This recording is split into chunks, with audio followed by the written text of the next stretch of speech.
Indiana Prepares was made possible by contributions from the hospitals of Indiana Districts 2, 3, 5, 6, 7, 8, and 10. And by the Lighthouse Readiness Group. Tornadoes, earthquakes, natural disasters, plane crashes, toxic spills, terrorism, and other man-made emergencies. They stress response systems to, and often beyond, the breaking point, to chaos. Collapsed buildings, fire and rescue, injury triage, overloaded ambulance and hospital services. For those who are tasked with responding to such events, the approach is not to wait to see if these events occur, but instead to be prepared when they do, to train relentlessly to try to create order as quickly as possible. For more than a decade, Indiana has been steadily improving its response capabilities, but there are new challenges looming on the horizon as Indiana prepares.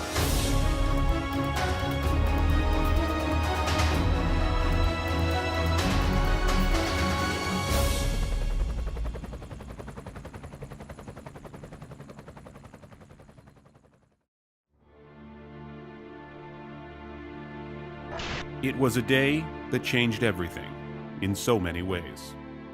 The way in which we approach emergency response was no different. 15 years ago, we were not well prepared, not at all. We had our kind of individual capabilities. We were very independent. We worked independently. We might borrow a small amount of supplies or medicine from another hospital in our area, but we certainly didn't collaborate or work together on anything from a disaster standpoint. That really showed us the kind of lack of collaboration and cooperation among agencies, especially healthcare and hospitals. There was a lot of urgency after 9/11. A ton of resources were given to state and local jurisdictions to ensure we could protect the homeland, and we made counterterrorism a top priority in our country and state and local jurisdictions. There was widespread recognition that emergency responders did not communicate and collaborate at a high enough level. In fact, many had isolated systems for doing so.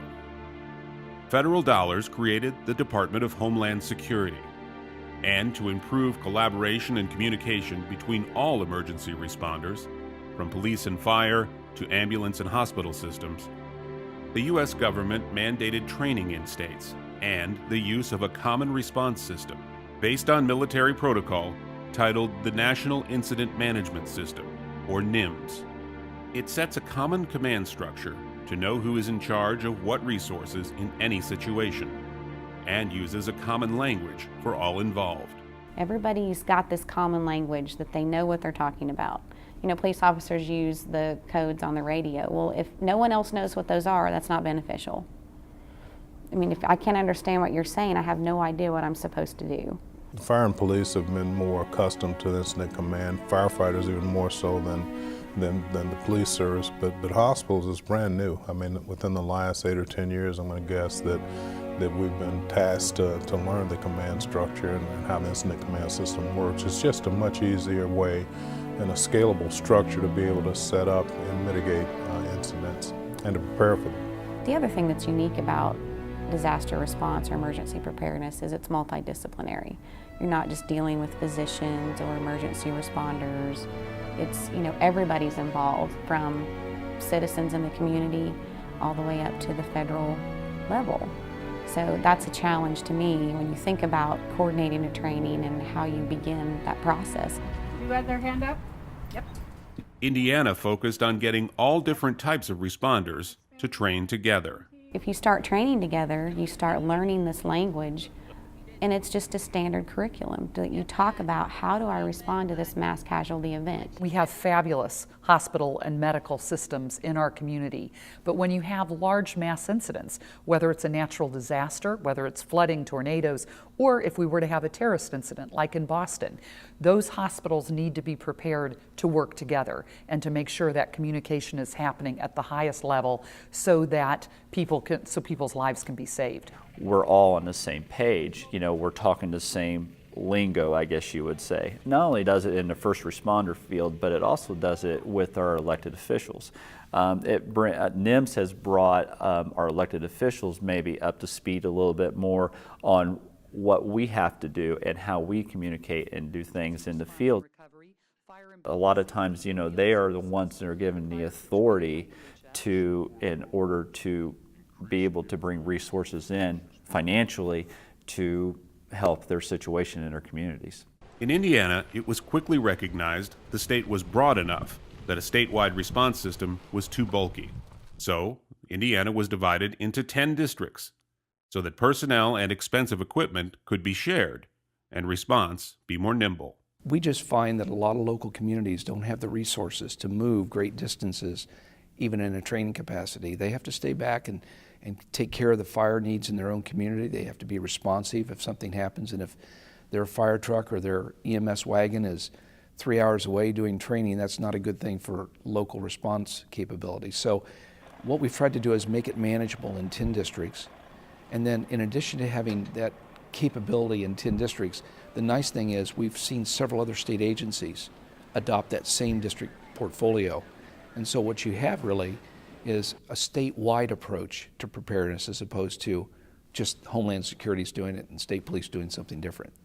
We would not be where we are today without the development of the district concept. We would like to have every asset, every piece of equipment, every training offered in every county. We would love to have that happen, but it's just not feasible with funding. So we're able to reach those goals and share by going to the district concept, and it's just been phenomenal for us. My county is one of the smallest counties where I live in Indiana. My county could not support those assets, they're all volunteer departments. If something really were to go south in my county, my agencies couldn't handle it all by themselves.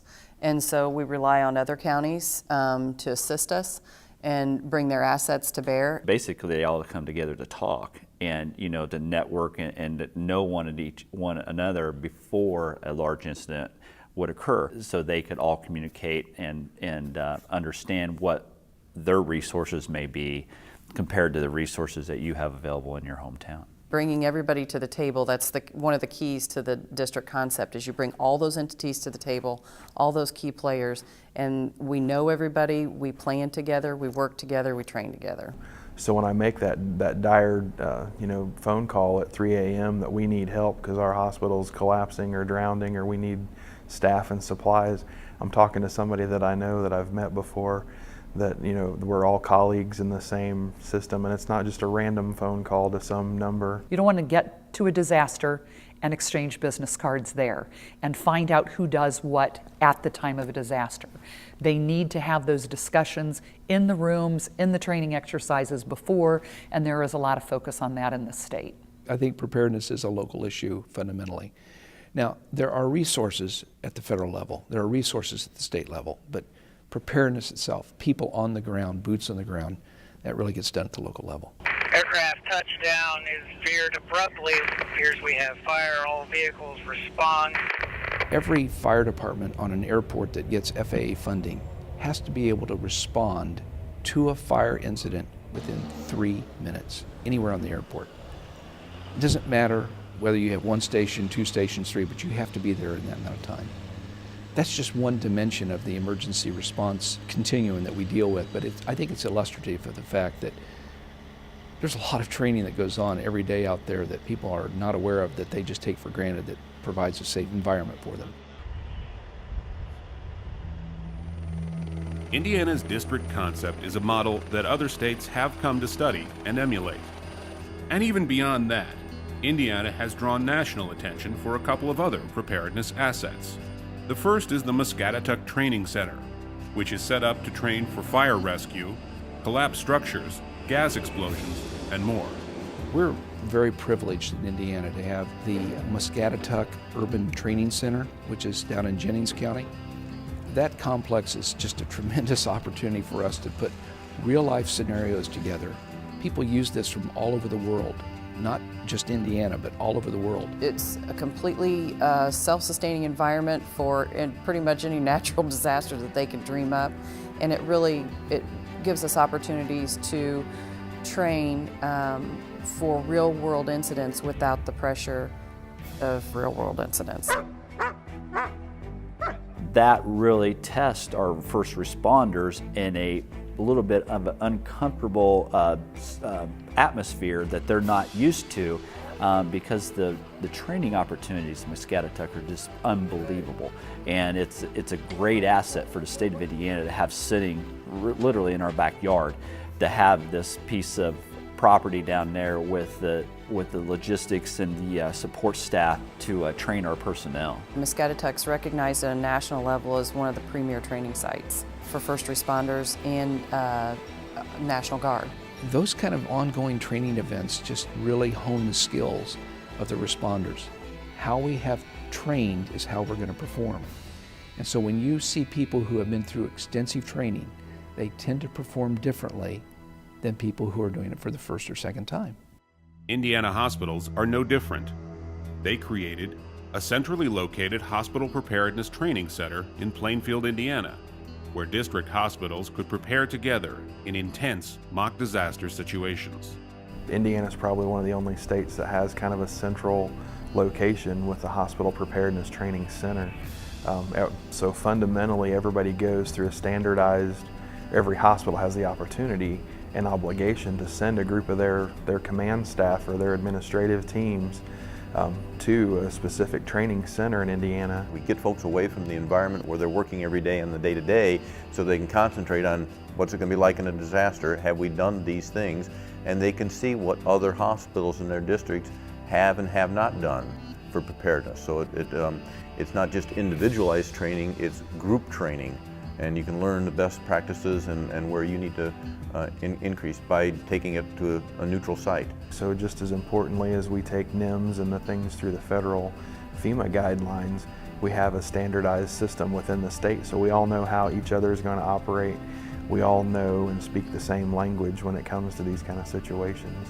And I think that's one of the foremost things that brings us ahead of some of the other states in the United States, is that we have a little more formalized, standardized training system, just so that everybody can be together. Through years of planning and training, Indiana has clearly become more prepared. And when a series of tornadoes hit Henryville, Indiana in 2012, it was all put into action.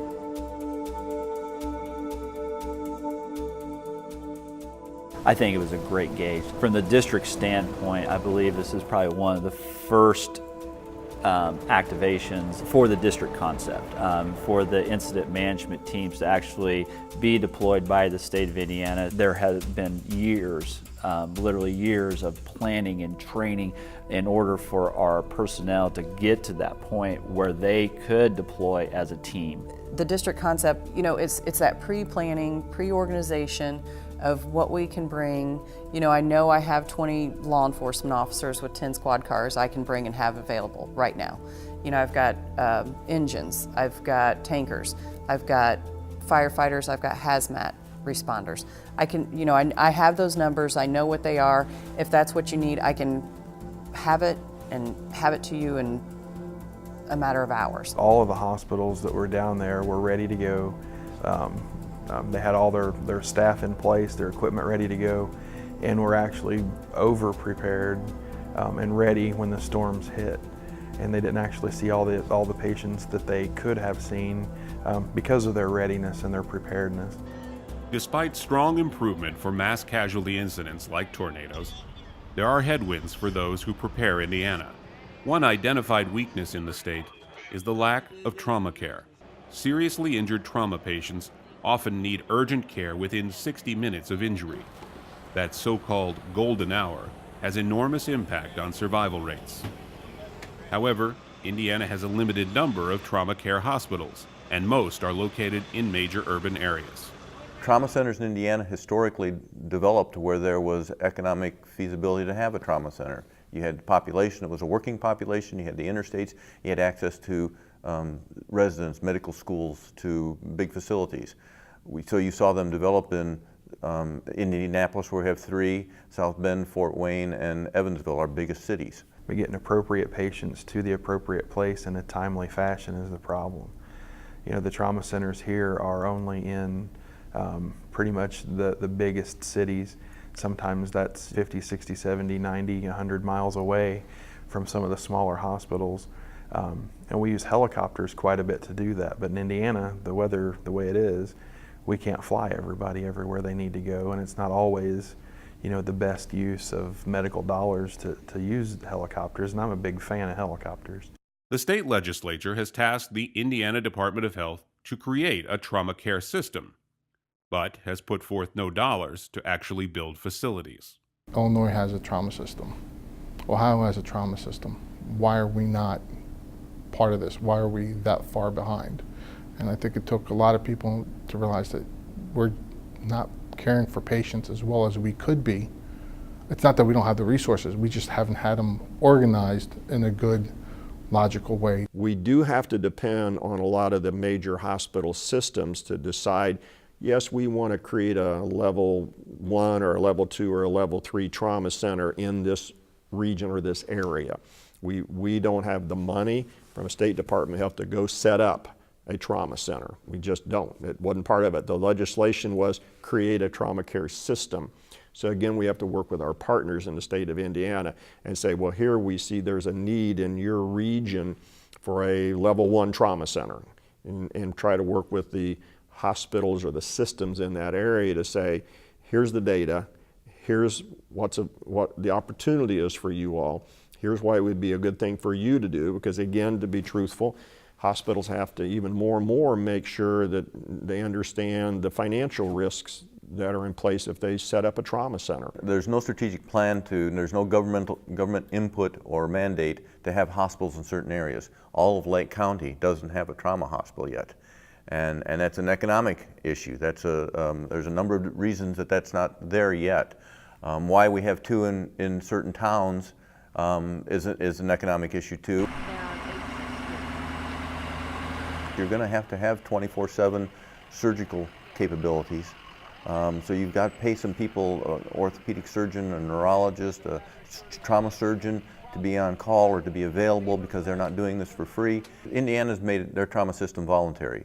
Some states have required the trauma system be developed and have actually assigned districts and assigned hospitals those responsibilities and put funding out to help support them. Indiana has not been a state to legislatively fund trauma, so it's been a voluntary economic self-generated.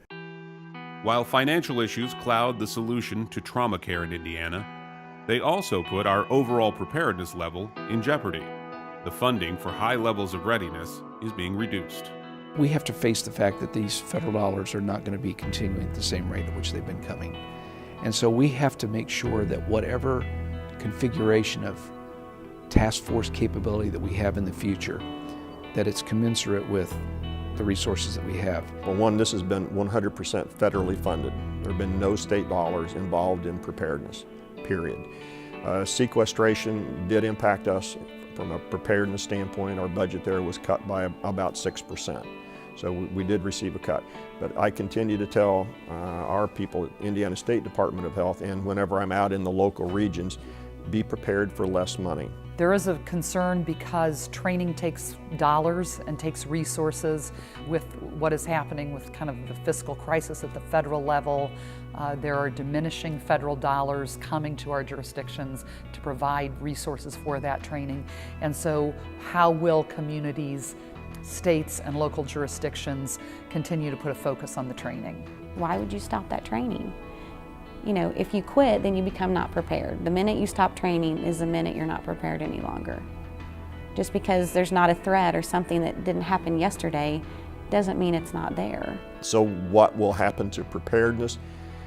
The states may have to say, okay, this is valuable to us, so we may have to consider putting X amount of dollars into preparedness. Local communities may have to say that. The good thing is hospitals have been a phenomenal partner in this. They really have. We all have to have stockpiles of things, and we have to have a lot of education and training for staff. And hospitals these days just don't have extra capital to throw towards things that don't necessarily make them money. It's necessary, but if it's not cost effective, there's cuts going on everywhere.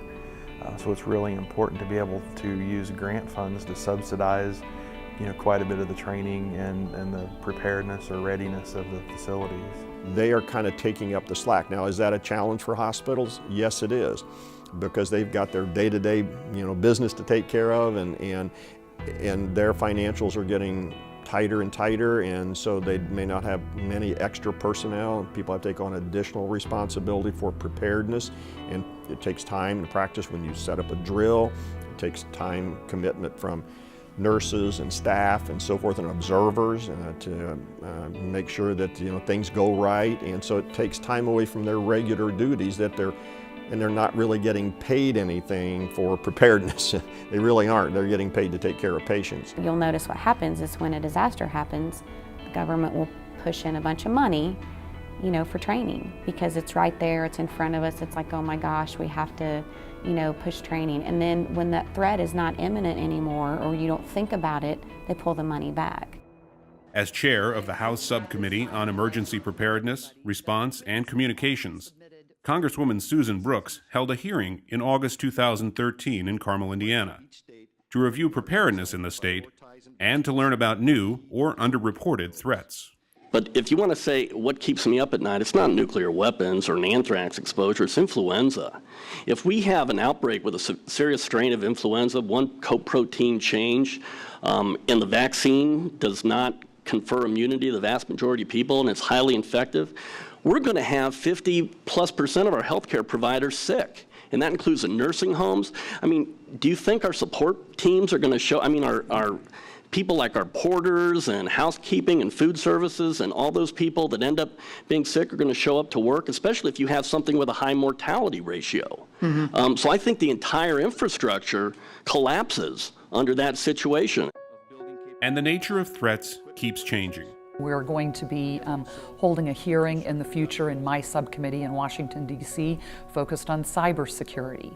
And if we were to have a cyber attack and that could possibly take down power systems, water supply systems, telecommunications systems, hospital systems, that is something that I think most first responders are concerned about, how we will respond to cyber attacks. We base our training on an all hazards approach. So basically it's a very broad training and exercise program that allows us to have a very broad knowledge of a lot of different types of incidents. So like I said, as an all hazards, but as like the Sandy Hook, we've involved more active shooter training. We're working more heavily with school corporations now. It's become definitely a greater emphasis. So we bring that into the fold and make sure that we incorporate it into our training programs. We have to keep in mind what's going on around the country, what's going on in the environment around us. An active shooter is a perfect example. One of the things that we did at Lutheran Hospital this year was planned for active shooter type events. The involvement and the interaction with staff leading up to this exercise was something that I'd not seen before. Everyone in the hospital was engaged. They were all interested in it because we had seen incidents like that happen around the country recently, and we wanted, and all the staff really wanted to know how they could protect themselves in the workplace as well as in other environments that something like that may occur when they're around. As the bill for training gets pushed back and forth between government, private sector, and other participants, the citizens of Indiana sit at some degree of risk, and with a difficult question to answer about how much we want to spend to have Indiana prepare. You always drill, you always plan, you always learn. We turn people over, and every time we turn somebody over as administrator or a command center person, emergency response people, you've got to retrain and re-drill, because you're never ready for a disaster. You're only as ready as your preparation has been. It is a community issue, and how does the community step up? The private sector, whether it's businesses that can assist in times of disaster. And I think what we have found in this country is that the private sector, the nonprofit and non-governmental agencies and nonprofits who come together have to support government. This is not government's role alone. We are going to have to come together to not only make sure we're safe, but after disasters in particular, respond as a community. And so we just have to continue to ask the question, are we prepared? Have we done enough? I don't think there's necessarily ever an end point until bad things stop happening. Like I said, we can't close as a hospital system, as a healthcare system. We have to be there no matter what happens, whether we're working out of our beautiful new facility or whether we're working out of tents in a parking lot. We have to be there to take care of folks. We can't quit. There's no punt in this game. We have to go. So success would only be measured in hindsight, I guess.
Indiana Prepares was made possible by contributions from the hospitals of Indiana Districts 2, 3, 5, 6, 7, 8, and 10, and by the Lighthouse Readiness Group.